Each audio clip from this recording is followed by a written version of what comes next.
Okay, welcome to Conduction, Convection and Radiation within Built Environment. This is week 1, session 2, as the cover intro said, and I'm Steve Linton.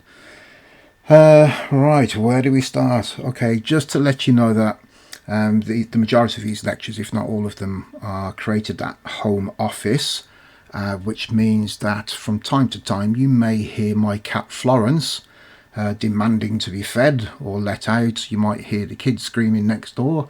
Who knows, we may even hear the hoos of reindeers when Santa hits the roof of my house to deliver the presents. So apologies in advance if you hear any background noises, as I just can't legislate for the unknown. Okay, so the conduction, convection, radiation. What this session is actually about, first of all, is to introduce the student book, and more importantly, look at certain details on here, like the page numbers, of which we can see here. Now, the page numbers 60 to 62 are the pages that are relevant to the session, those that will assist you. As in the intro video, it always states which pages you need to have open in front of you at the time.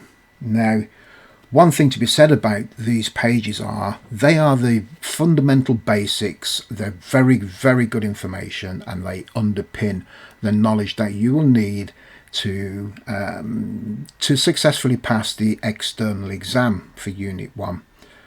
Now, what my role really is to facilitate your journey through this session, but what I'm going to do is I'm going to make this more relative to the built environment. So to make it more of a, when we talk about conduction, that's okay. So it says here, so we're talking about, the molecules. As you can see, the red molecules on the left there, they're all excited because energy is present. They sort of get all excited, agitated.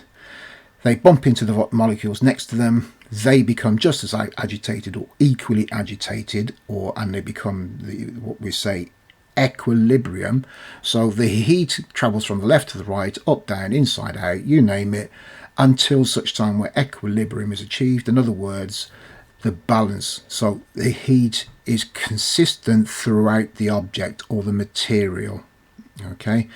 So I'm not here to read to you exactly how all of this works, because it tells you how all of this works. Mechanisms of heat transfer. It gives you the basics, the conduction, convection, radiation. One thing I will say is that now if we write this down here, might be very helpful. Let's see if we've got enough space here.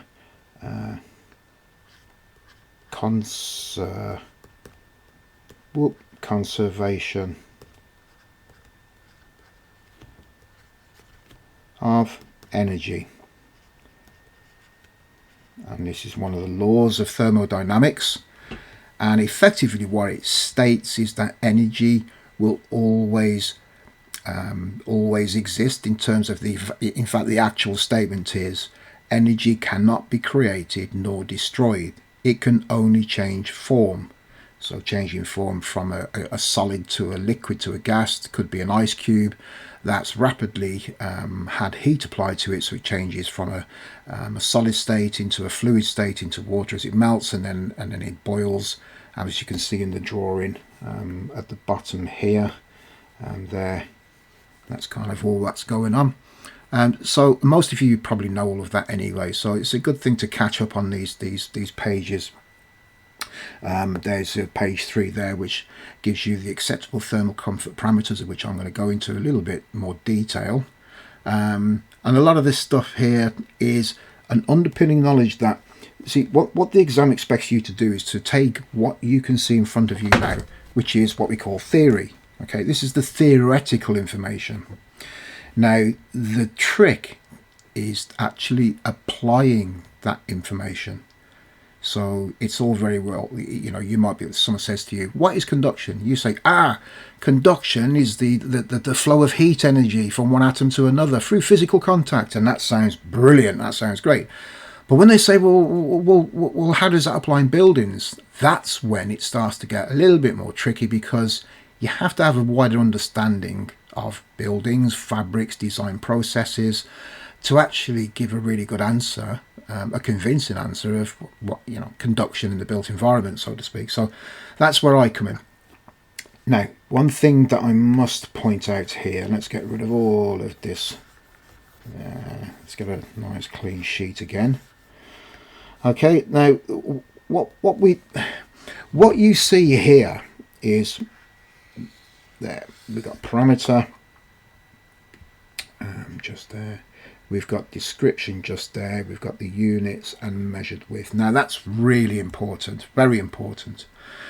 Because when we take a look at air temperature, the description is inside buildings, the air temperature is controlled to help maintain appropriate levels of comfort for its occupants. That's really obvious, really easy to understand. And then we look at, well, the units, what units are they measured with? Okay, so you can see in this column down here, it tells you the units that are measured with what is relevant to each one, and also the actual type of equipment that measures. Now, why is this important? Well, it's all very well known about air temperature, and we know about thermometers and various means of recording temperatures and finding out various bits of information. I mean, take air velocity, for instance. It's meters per second. It's an anemometer. Not many people know that. Why is it relevant? How do we know what the information is used for, and how would we apply that information? So the expectation is that you learn this, you understand this, because this is going to be the basis for answering questions on the external exam. Right, so what I'm going to do is I'm going to take a look. Let me just get rid of all this. I'm going to take a deeper look into the parameters that affects human comfort. So we're going to look at comfort range in terms of temperature, relative humidity, sound, illumination, and I'm going to give you a brief explanation of where you can see conduction, convection and radiation operating within those parameters and where the comfort range is.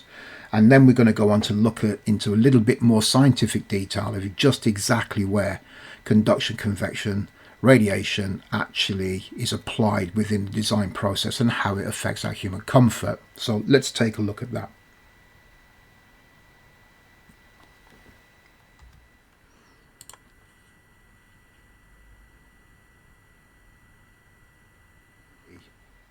A bit of a chart, a bit of a holistic view of the areas of human comfort that we look at in the design process, being temperature, humidity, sound and illumination, and these are all based on our comfort. So in between the two green bars in the middle where you see that it's comfort range, we need to get that right. And when you're asked about the parameters of human comfort, let's say for instance in terms of humidity, the second column from the left, you know, anything above 70% would be classed as a humid day. We get higher and higher, right up to 100% saturated air.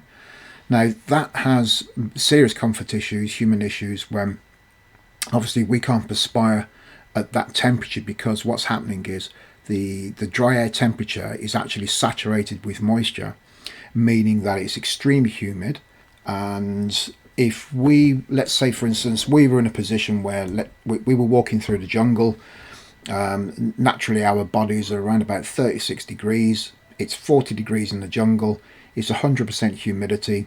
Effectively what we are then, we are like a pane of glass in the kitchen where somebody boils a pan of peas and the condensation cools on the glass because the glass is cooler than the rapidly humidified air that has been created as a result of the conduction convection process from boiling the peas.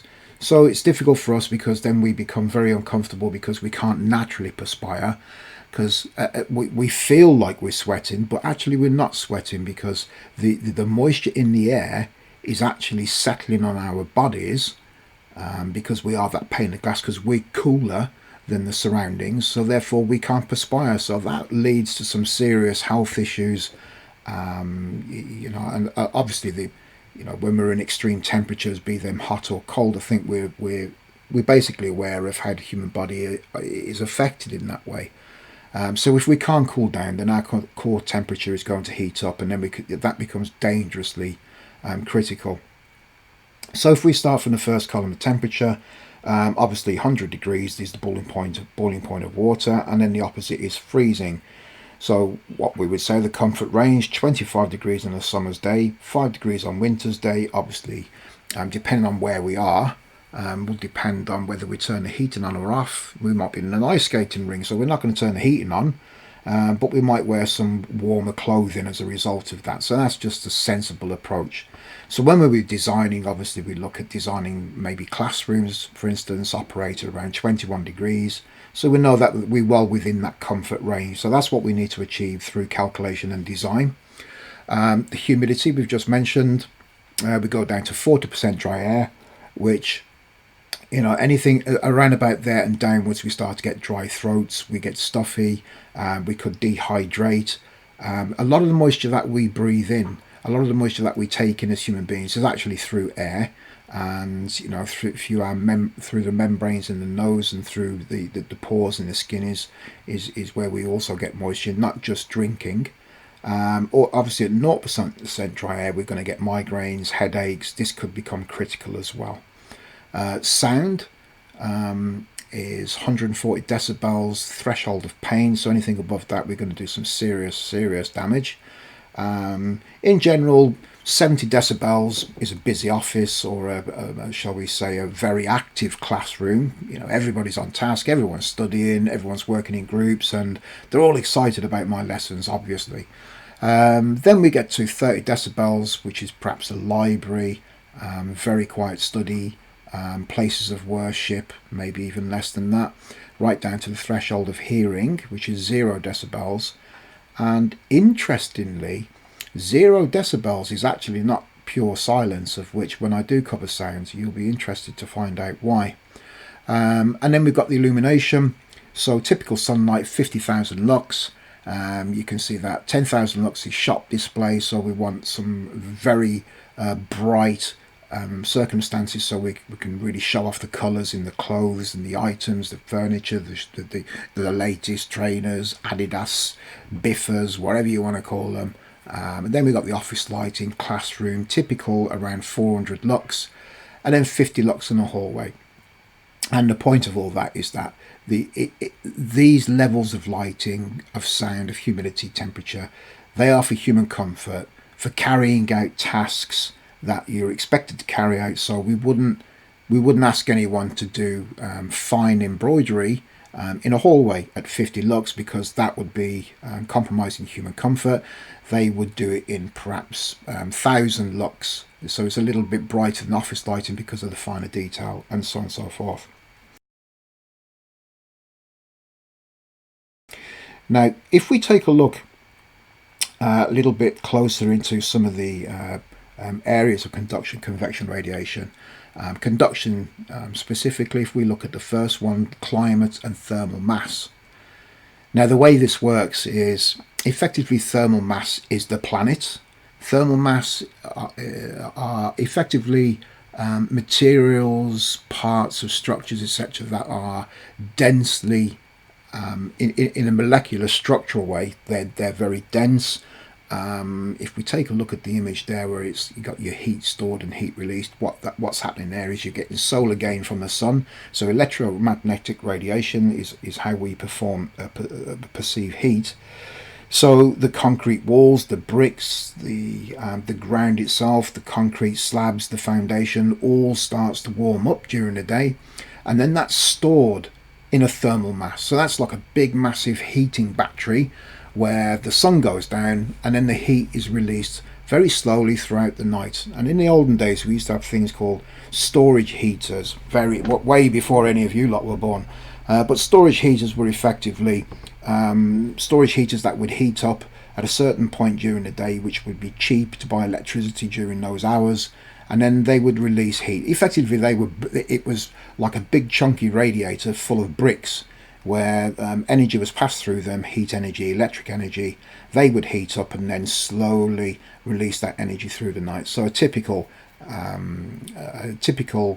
Example of this would be, in the desert where it's extreme temperatures in the daytime, and then conversely, it is very, very cold in the desert at night time. And a lot of the reason for that is there's no structures there, so there's nothing really to maintain the thermal mass, so to speak. Obviously, the sand, the deeper down into the sand you go, the warmer it will start to get again. We'll take a look at geothermal heating next to understand why that happens. But effectively, different parts of the world, different cultures and climates, thermal mass plays a big part. So going through to geothermal heating, you can see the picture just here, this picture right there. We can see that is a typical geothermal system where the blue pipe work, effectively, for every 30 meters that you drill down into the ground, it goes up 1 degrees in temperature. An example of this was Sydney Stringer School at Coventry, where they built a new school there, and they went down 300 meters or so, and they put all the geothermal pipework in, and an antifreeze, a coolant is fed out through the blue line down into the ground.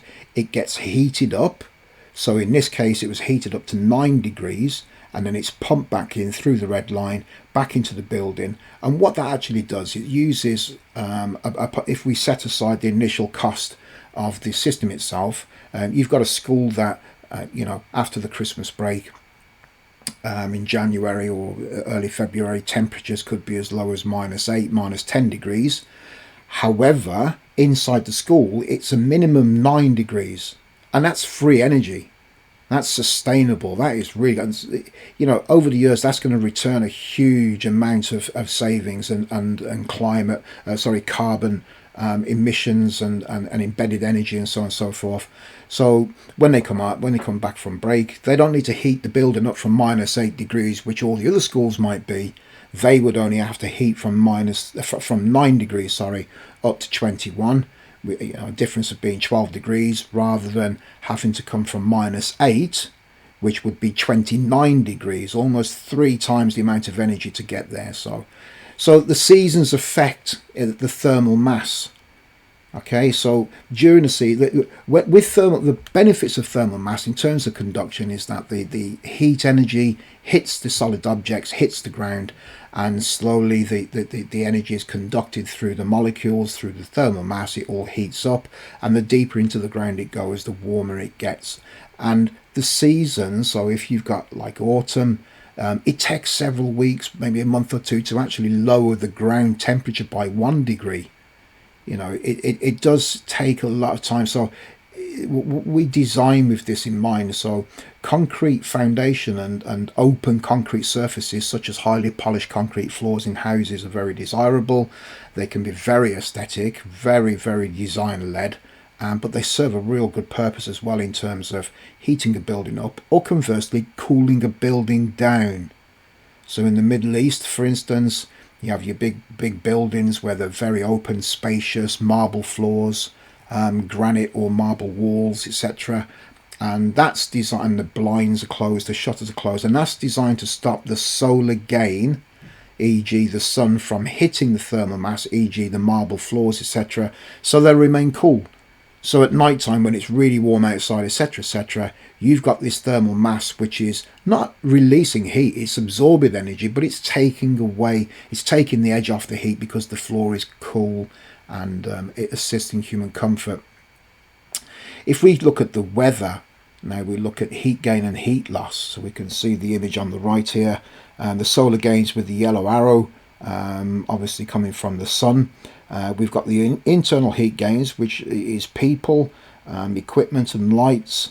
So there could be, this could be a gym. Why not? I mean, why not? It could be a gym. So you've got a lot of people in there. They're very active. They're using all the sports equipment, and some of the machinery is being used. It might be electrical, which is emitting heat. So that's a heat gain into the building. Then you've got the issue with thermal mass, with the walls and the roof, which the sun is beating down on. And then we've also got a heat loss, because Because why? If I ask you why there is a heat loss, what would you say?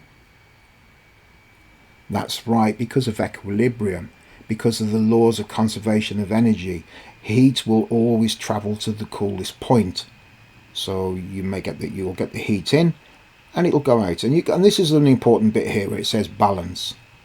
Okay, balance. So where the thermostat is, we might have it set at 18 degrees in the gym. It gets to 19 degrees, and then usually we have mechanical ventilation that kicks in at some cost to the climate, obviously, unless it's sustainable energy, and then that is used to mechanically ventilate the building. We're going to look shortly at some other another option or two of how to cool a building down. So these are all examples of conduction, and one good thing about conduction is electrical conductivity. And you can see a picture here of a typical plumbing system laid out in a bathroom. So you've got your bath, very fine bath it's looking, you've got your radiator, you've got your shower here, and then you've got your sink, etc. But all this green stuff here is the wiring. It's what we call earthing. And I don't know if you've ever noticed, but if you look under your bathroom sink, if you're able to, all your radiators, you'll see these little copper bands and a green wire, an earthing wire that's attached to it. And that's what we call electrical bonding. And the reason for that is to dissipate any electrical dissipation. So what that means in layman's terms is that if electrical fault develops in the wiring within a house, instead where we turn on the tap, we don't get electrocuted, etc., because it's got bonding, and the bonding always goes to earth. So this is the initial bonding here, where you can see all these appliances just there. There's a clip there and a clip there, and so on and so forth. And then it'll go through to something called supplementary bonding, which is another secondary line of defense, and then ultimately it all dissipates to earth outside. So it's a safety feature. So we use conductivity to our advantage.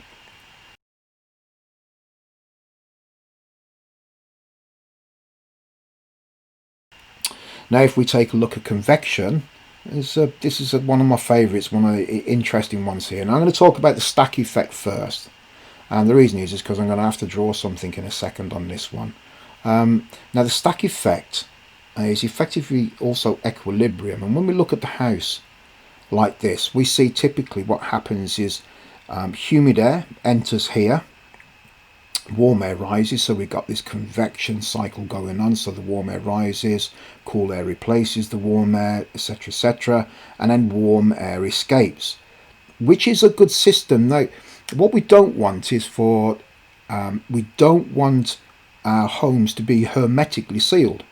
And what I mean by that is they're absolutely airtight, because we're going to have ventilation problems, we're going to have condensation problems, we're going to have stale air problems, we're going to have human health problems.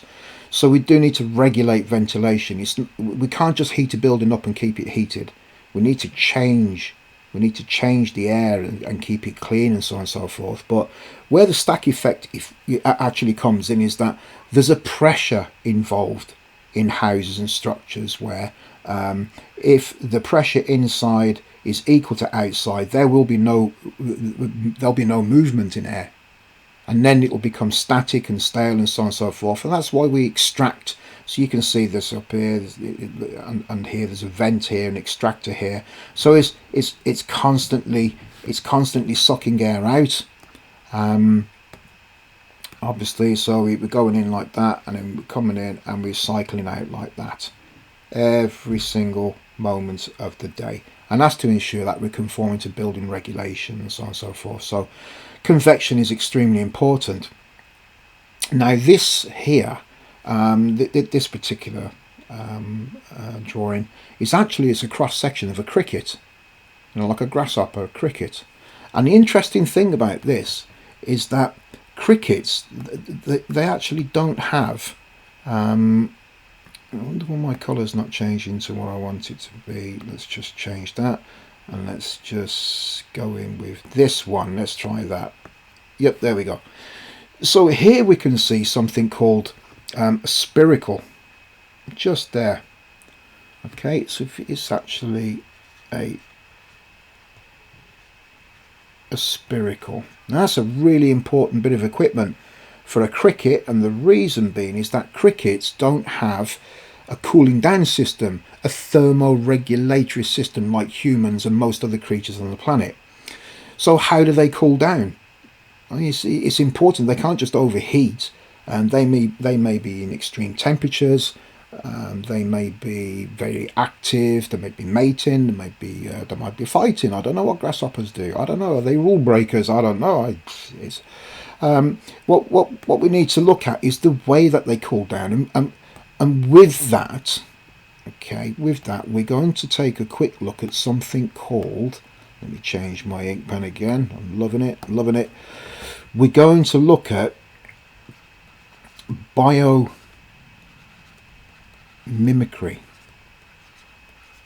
And this is a field of architecture which is taking massive leaps and bounds in today's design process. And that's because what biomimicry actually does, it mimics biology. So we start to look at plants, we start to look at biosystems, coral reefs, insects, animals, and we study them and see how they interact with the environment around them.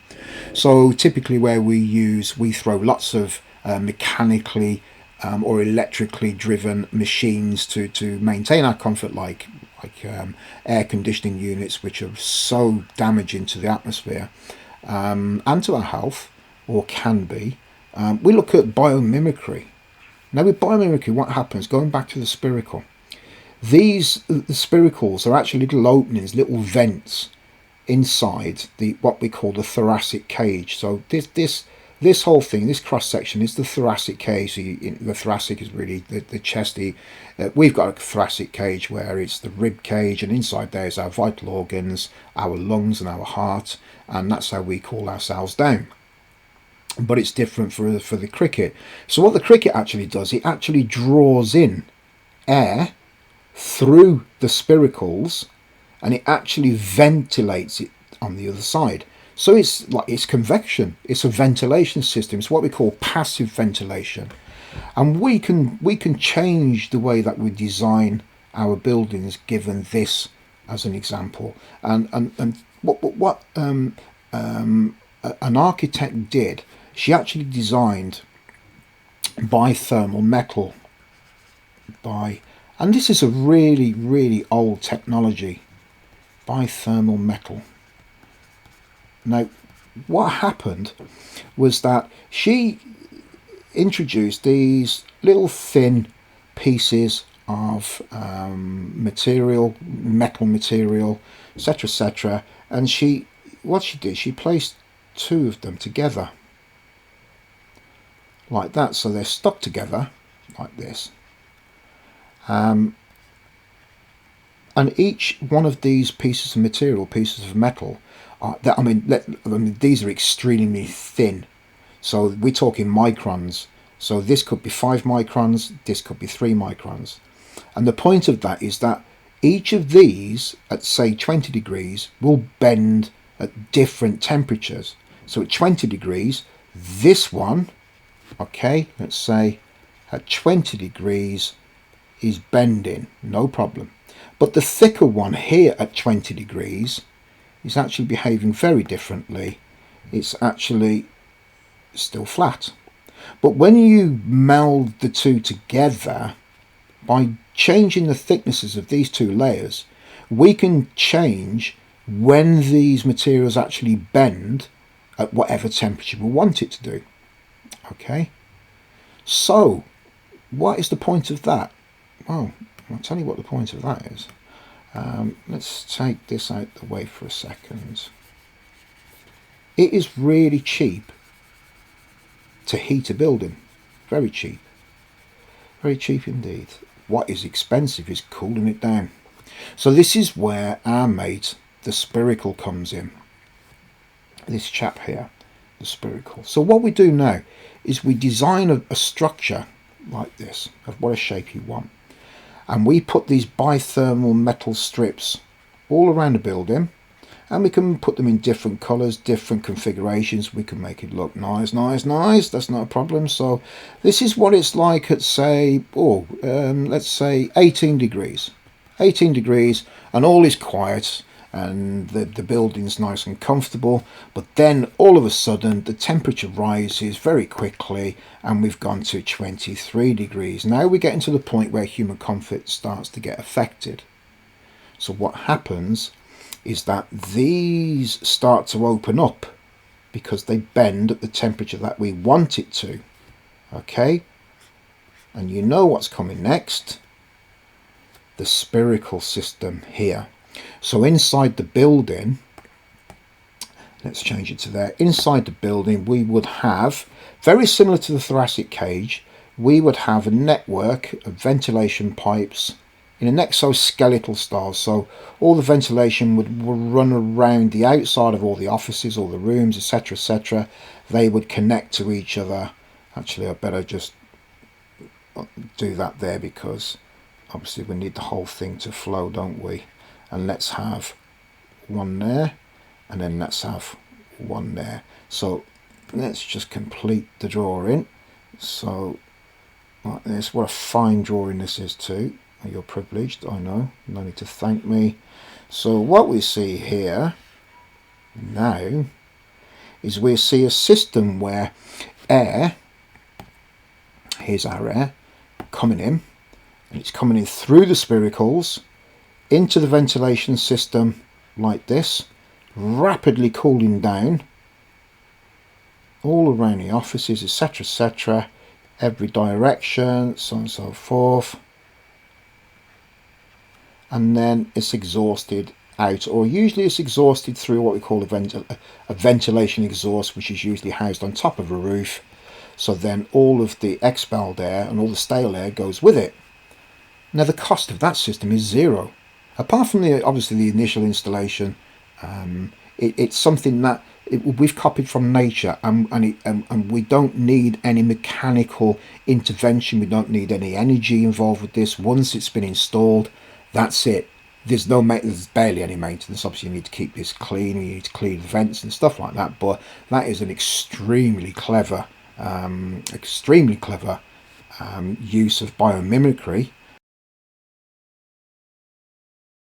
Very quickly, radiation. So we all know about radiators. We know that we turn the radiator on and the cat will, well, my cat will go and sit next to the radiator or on top of the radiator cover, and it will just launch out for the entire winter, and at least you won't lose your cat. Radiation works in many different ways. Now, electromagnetic radiation is actually light. Okay, electromagnetic radiation is sunlight, and that's a radiation that hits the earth, and it's something that we call solar gain, like that. And we've seen it in the conduction, where obviously the radiation hits the thermal mass, it hits the glass, etc., etc., and by conductivity through the glass and through the walls, etc., etc., and the thermal mass, and it's all heating up. Then the convection starts inside that cycle. Then we've got exhaust and ventilation, we've got heat loss going out there. So you can see the conduction, convection and radiation all working together there, all as a result of solar gain. And just looking at this one, interesting one, thermal, is something that a lot of people don't realise about radiation and about heat gain in cities. If we look at this example, low urban surface roughness, you can see that if these were all typically houses on big estates or suburban areas and stuff, you can see generally that they're closely built together, and that generally radiation and heat currents and stuff pass over relatively well, in a respectful way, shall we say. However, when we start to look at in the cities, high urban surface, so let's take a look at the culprit, London. You see all these buildings, the walkie-talkie, the gherkin, the this, the that, the other, and my building's taller than your building, and I didn't care about the carbon footprint, and now look what it's doing. It's raising the temperature of the city, inner cities. It's raising it by 2, 3, 4 degrees. 4 degrees in centigrade. Now you go back to this situation where you're trying to cool the building down. Okay, one thing we can't do is retrospectively fit biomimicry in terms of bithermal metal. That's not an option. Well, it's an extremely expensive one. But this here is, it's none other than poor design and poor insight. This is somebody designing something that really doesn't know what the future holds. They don't really care how their building performs. They might pass all the certificates saying that this building meets this energy efficiency rating. Aren't we great? But the problem is look what the building's actually doing. It's creating issues where the radiation's getting snagged here, look, and then it comes round into like a heat bowl, and then it starts to raise the temperature of surrounding buildings. We could potentially have another one here, just there. We could have another one just here, and this starts to heat up buildings around it.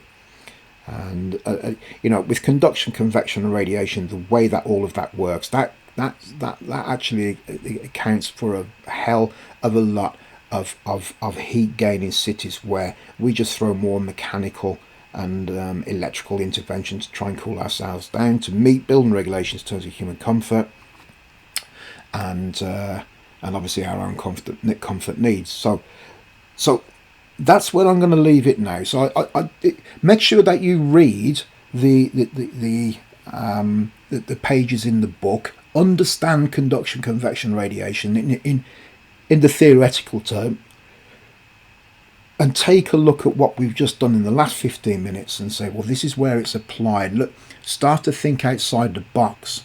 It's all very well designing with sustainability in mind, but looking at this last one, this last thermal, the poor design and the insight, that is this really sustainable? Is that really sustainable? Because one thing we're not going to stop is the sunshine. Okay, we'll always have to ventilate buildings, and conduction is never going to go away. As a result of conduction, the convection happens, the convection leads to radiation, so on and so forth. So we really need to keep that in mind. Okay, so what we're going to do now, we're going to have a quick break, and then we're going to take a look at the next section where I will be taking an exam question, a typical exam question from the external exam, and I will be answering it with conduction, convection, radiation in mind, and how the question could be or should be answered to ensure that you get a really good fighting chance of getting top marks, distinction marks in your exam.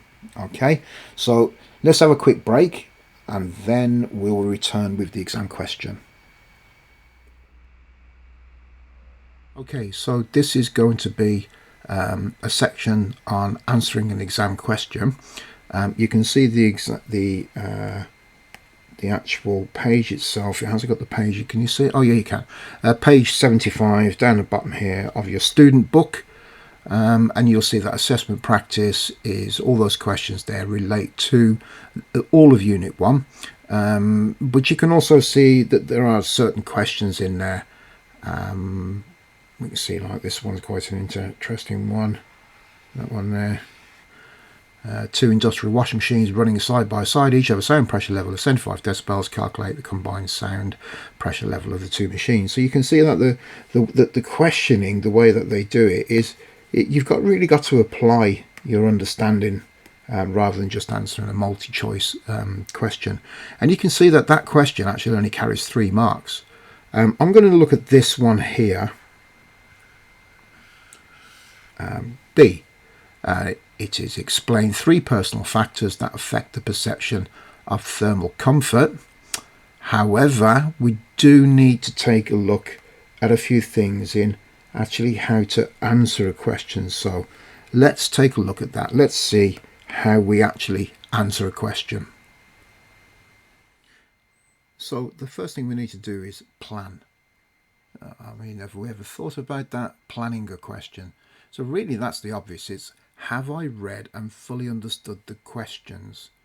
I always remember a test that I did at school many years ago. There were 20 questions. The first thing that it said on the paper was to read all questions before you begin to answer any of them. So what did I and everybody else do? We started saying, well, here's the answer number 1, that's easy, carried on. And we got all the way through to question 20, and it says, do not answer any of the previous 19 questions. So everybody was caught out because we didn't do what we were asked to do. So have I read and fully understood the questions? Okay. and how will I approach the task. So when you approaching the task is the main key headline when doing an exam is answer the question. Answer in capital letters. Answer the question. So don't sway off the path. Don't go off on a tangent about, I don't know, the moon, the sea, the sky, the stars. Why does the sea roll? Why does the moon shine? It doesn't matter. Just answer the question. Okay? And the second thing is, and the most important thing, is to give the question back. Give the question back to the examiner. So what my question is, the exam question I'm going to do is explain 3 personal factors that affect the perception of thermal comfort. So with me beginning my answer to that question, I would say one of the 3 personal factors that affects the perception of thermal comfort is metabolic rate. Metabolic rate is ... and so on and so forth. But you can see that I've given the question back in beginning to answer the question. So I'm leaving the examiner or the assessor in no doubt. This is what I am doing. I am answering this question. Okay, so answer the question, and in answering the question, give the answer back as part of it. Now, the second thing is this here, which is quite important, very important, because a lot of people, they don't actually understand the command words. They read a sentence. So when we read, we just see a line of patterns of shapes, and that's how we read as human beings. We don't. It's only when we come across a word like, let's say, exponential. Now that's not an everyday word. We don't see that word. It's a very uncommon word unless you're deep into mathematics. But it's words like that the human brain actually reads, because it's not a familiar shape to us. So we actually read that word. But when we look at this, have I recognized the command words using the question? I'm not really reading that. I'm just looking at, I just recognize the shapes of those words. So in saying that, we underestimate what the command word is, the doing verb. And in this case, it is explain. It's not asking you to identify something. You know, it's not asking you to select one of the following answers. It's asking you to explain. So to understand something, you need to be able to explain it to somebody else. So explain it. Get them to understand what you're trying to say. One of the other ones is, have I answered the question fully? So read the question back and have you answered the question?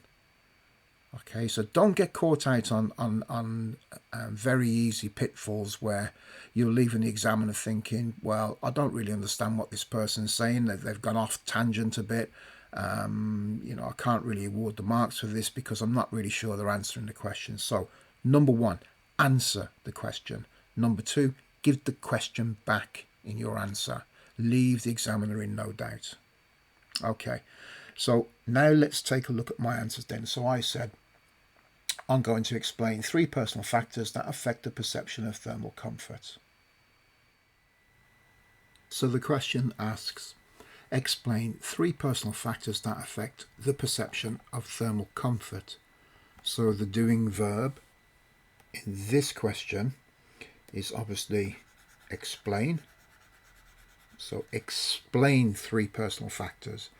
Also remember the word 3, because it is asking for 3.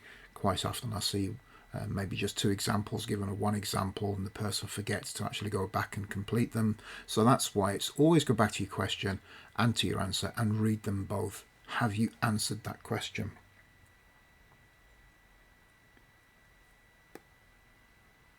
So my first answer is level of activity.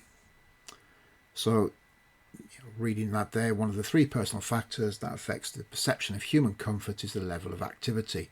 So you can see there again that I've actually answered the question by giving the question back, and you can see that there. That's how I started it. One of the 3 personal factors. So you can take the word 3. That's where that sentence begins. The question actually begins. That is all of the question.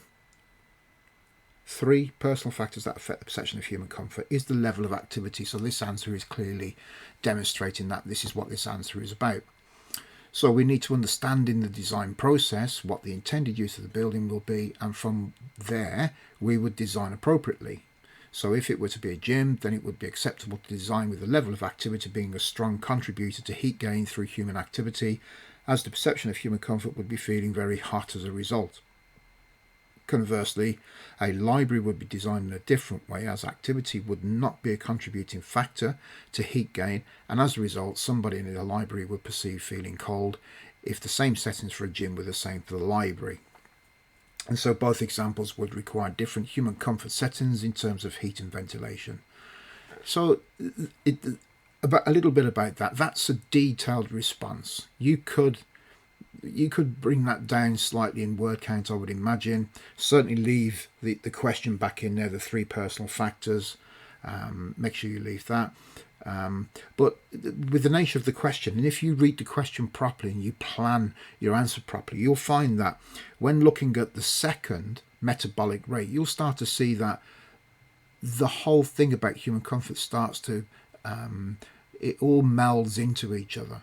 So in this example, another example of the personal factors that affect the perception of human comfort, again, we can see the question is there again. The question is back in the answer. There it is. Okay, and it's always a good way to start an answer is I mean, you could turn around and someone, no doubt someone will answer a question and say 1, level of activity, 2, metabolic rate, 3, age, and then move on to the next question. So you haven't explained anything. You may have identified what some of the factors are, but you certainly haven't explained them.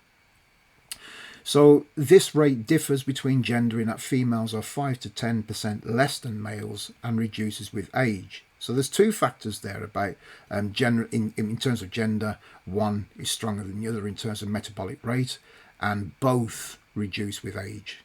Okay, so there's 2 factors there. As a result, both genders age, they become more sensitive. Sorry, that's my. As a result, as both genders age, they become more sensitive to cold conditions, meaning the design process is critical to the intended purpose of the building. An obvious example of this would be an elderly care home. So that's a straightforward answer, straight to the point, gives the answer back. Okay. And then finally, we look at age. And it's a much smaller answer you'll see here, but you'll see why. A third personal factor that affects the perception of human comfort is age. So again, there we go. There is the question. There is the question. Okay. Always good to start with the question. This is closely linked to the previous 2 examples, as levels of activity and metabolic rates are reduced for both genders, leaving the perception of feeling cold and less able to keep warm through day-to-day activities. And note the use of 2 full stops there, which is my error. Okay, so we can see how a question can be answered with the question, and remember that is important. Answer the question, give the question back. Okay, so I hope this has been helpful. That completes this session on the basic thermodynamics, conduction, convection, radiation. You have the relevant pages within this video. Please see me or Josh Hogday if you do not have access for some bizarre reason, that you don't have access to the book, whether it be a physical book or electronic book. But don't just sit there thinking, I can't really relate to this. Now, the other thing to remember is that the book will assist you greatly, but there's nothing like proper research. And it shows. If you submit work and you haven't done research, it really does show in your work. It's, we need to remember, ladies and gentlemen, you are studying A level. And a lot of you will go on to degrees as a result of this. A level is that level for a reason. It is a harder level than GCSE, so the level of research is much more important, and it does show in your work. Okay, so just remember that. On the next session, and when we talk about relative humidity, it will be a much smaller group of parts, simply because this first session was about explaining really how to answer questions, how the unit is going to work, etc., etc. So the remaining sessions now will be straight to the point, straight in there, straight to the point. You know how it works. I think that's all that's left to say, other than one thing. I am not a professional video editor. Hopefully this video has been fairly easy to watch. I am aware that the sound levels have been a little bit way whoa, and that next door's kids, certainly in the second part of the session, haven't been bouncing and screaming on the trampoline. So hopefully that has been to your enjoyment. Okay, thanks very much. See you in the next session.